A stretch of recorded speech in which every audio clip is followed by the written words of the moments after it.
Hello বন্ধুরা, সবাই কেমন আছো? আশা করি খুব ভালো আছো। আর আমি খুব ভালো আছি। বৃষ্টির দিনে মনটা একটু খাই খাই করে, তো কি খাবো করে ভাবতে ভাবতে মনে পড়লো যে হ্যাঁ, বাড়িতে চিকেন আছে, তো একটু বানিয়ে ফেলি চিকেন পকোড়া।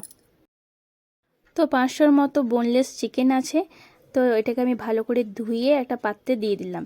তারপর পরিমাণ মতো নুন, হলুদ, লঙ্কা সব দিয়ে দিলাম। তার সাথে এরপর পেস্ট করে রাখা আদা রসুনটাকে দিয়ে দিলাম।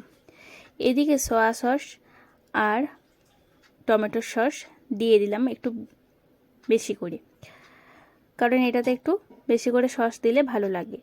তো এরপর আমি ধনেপাতা কুচি দিয়ে দিলাম।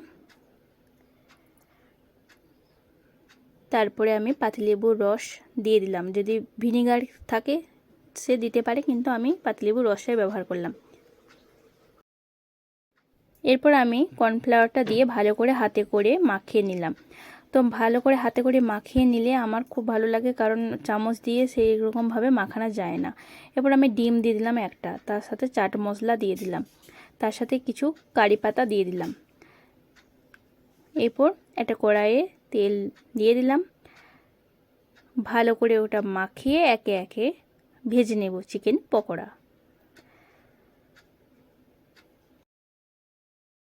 এই বৃষ্টির দিনে সন্ধ্যায় চিকেন পকোড়া খেতে সবাইকারই ভালো লাগে, তার সাথে চা বা কফি দিয়ে। তো সত্যি খুব ভালো লাগে। তো আমার এক পিঠ হয়ে গেছে, আর এক পিঠ উল্টিয়ে দিলাম। দেখো হতে থাকছে।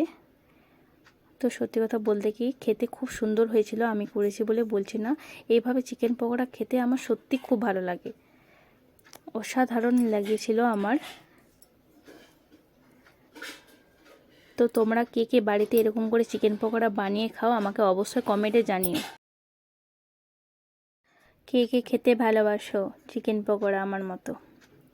ঠিক আছে, অবশ্যই কমেন্টে জানাবে।